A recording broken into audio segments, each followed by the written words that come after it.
if things keep going the way it is, it will be one day. Yeah, And I hope I get put out of business. I want you out of business. I would love, believe me, I would love to be I would love to be able to go to Bryan County and say, you need to not have me here as often as you do. That would be great for everybody. That'd be great for my children. It'd be great for the community. Imagine that if the community could do that. But that is going to take the whole community, Exactly. everybody in the community. Take a village to raise a child. Yes. And we used to have those villages in our neighborhood, because like you said, house to house. Yep. Right. Block to block, house to house. And- You couldn't do nothing. And I'm from Alabama, and I'm from a town smaller than here. That's what's amazing, that Richmond Hill, Bryan County, as much money as I pay here, really? And they don't have no home economics, they don't have no auto mechanic, they don't have no type of, Right. vocational type of program for the, I'm just kind of like lost for words, and it's kind of amazing.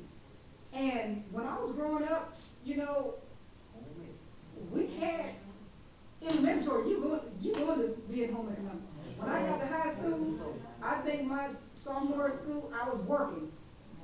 So my daughter didn't know how to get a job until she got out of high school, and when she get ready to go for an interview, I'm like, where you going? Oh, it's okay, we go. No, you can't. Really? Because they didn't get the process. We had classes that prepared us for that. I'm just amazed. I'm gonna give you And That much time. that much time, because we have to close out. I would say, I'm a prime example. I've started school, I've lived here all my life. I started school at Bryan County, Pembroke Elementary and High. And it was during the time in 1968 when, the schools were being desegregated. My father was a janitor at the, what we call the white school. And he would not let me go to that school because I wanted to go. And he would not let me go because he knew the prejudice over there, and he was the janitor, so he didn't want to have to get involved.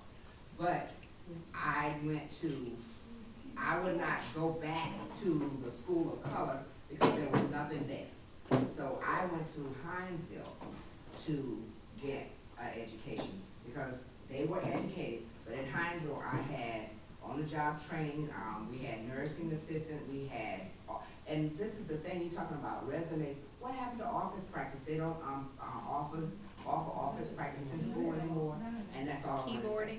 Keyboarding, none of it. Okay. No typing. They call it keyboarding now. Well, I type in shorthand, all, office, everything, Yes, ma'am. home economics. and that's. Yes, all- ma'am. Oh. Yes, ma'am. I would like to say tonight, I thank each and every one for your questions. I believe that you have given the candidates a lot to think about, a lot to focus upon. Before we close out, I would like to give the candidates one last opportunity to say one final thing before they have anything they'd like to say prior to our dismissal. Karen? I just want to thank you for the time, for coming and inviting me here. And I want to just, if you can go out and vote, and like they said, take a few people with you. Likewise, thank you for your time. Thank you for your interest. Thank you for asking the questions. Thank you for, pushing us out of our comfort zones. Because as your elected officials, we will be working for you. We will be working for you. And Karen and my race, it's $50 a month that we will be paid to attend a board meeting. No kidding. No kidding. Seriously. I will plead to you to get out and vote. Get 10 people to go vote. Tell them. Explain to them that they can vote in this Republican primary and they can still vote in November, and they can determine if they want to vote on the Democratic ticket or on the Republican ticket. This week's vote will not affect November's vote, but it will affect this upcoming school year. It will affect next year's school year. It will affect the charter school and how the state will go about accepting that charter school. Is it going to be an independent charter school that the state will fund? Or is it going to be a non-independent that a portion of your tax dollars funds? So if my tax dollars now is being divided up between two school systems, if you will, then how much are we going to need to raise our tax dollars to pay two sets of principals, two sets of administrators, duplications of services to get these same things done? Okay? I will plead to you to vote for Audrey, Miss Audrey Singleton, on tomorrow through Friday or Tuesday, based on my experience, based on my commitment to education in the county, and based on the works that I've done on a statewide level for birth to 5.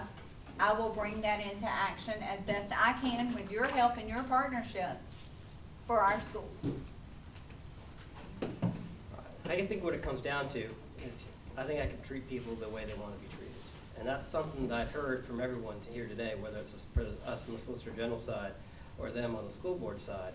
I think that's what's missing from our community today. I think everyone realizes that. You know, Don mentioned something earlier. He says the judge doesn't prepare you to be the Solicitor General. And I have to disagree. Because the solicitor, because part of the job is you got to deal with people. We've talked a lot about the pretrial programs and trying to force people away from just going to jail, you plead guilty, that's it. In Georgia, the Solicitor General is the one that has the control over the pretrial diversion program. The Solicitor General is the one that decides to set up the program, to manage it, to set the boundaries of the program, and to manage it. And the Solicitor General has the power to maybe prevent these people from even going in front of the judge in the first place. A Solicitor General job is different than the district attorney. We all know about Ferguson. Ferguson's in the news. But one thing about Ferguson is people realize or know about the grand jury system now. Solicitor General doesn't have to deal with the grand jury. The Solicitor General decides what cases go in front of the judge or the jury and what cases don't.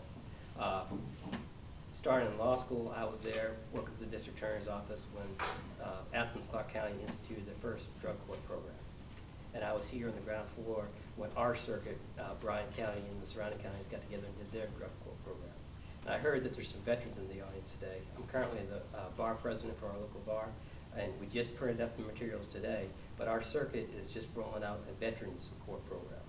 When you're dealing with veterans, you know, the government does not treat the veterans when they get out of service, it's not providing them all the services that they require from what they've been through.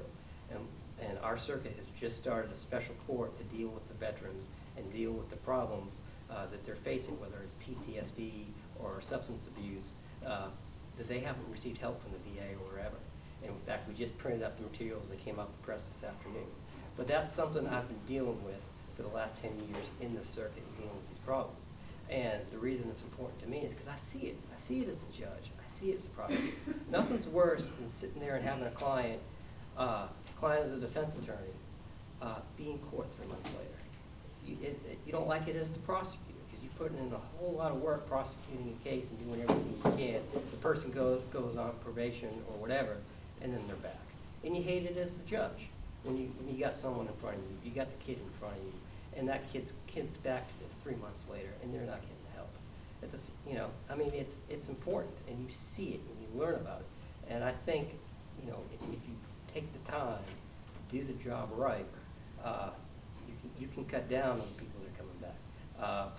She mentioned back there she wished we didn't have the Solicitor General. Don mentioned it'd be nice if we didn't have the job. I think if you do the job right and you treat the people right, and you do some finesse with it, you might not have as much work to do down the road.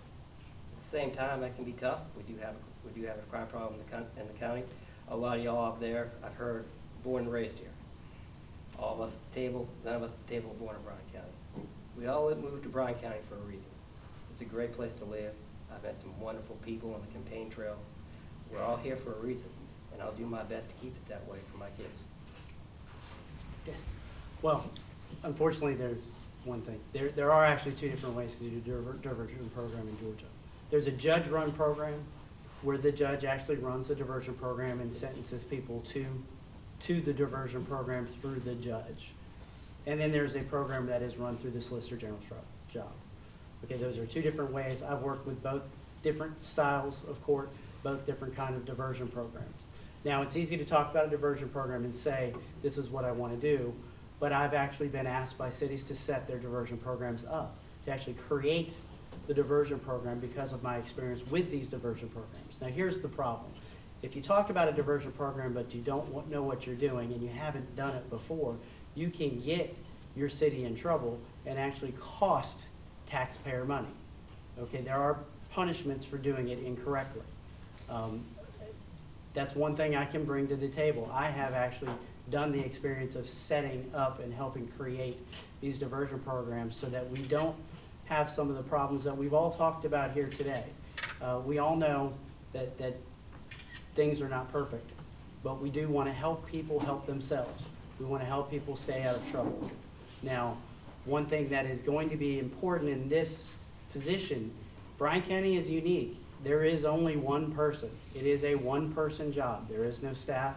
There are no mentors. There are no other attorneys to go ask for help when you're in court. The person that gets elected to this position has to step up. They have to make the decision, but then they also have to be able to carry out the decision. They have to have the experience to have actually done that. And that is the advantage. I have tried 20-plus jury trials in the state courts of Georgia, and that is experience that you have to work your way through. You don't just step up and do it for the first time it happened. So when it comes time, please, the next 2 days, do your due diligence, vote for who you think can handle the job by themselves, and step up and do the job from day one. And when you do that, you'll vote for me on July 26th. Thank you. Thank you. Thank you to all the candidates for sharing your time with us this evening. The end of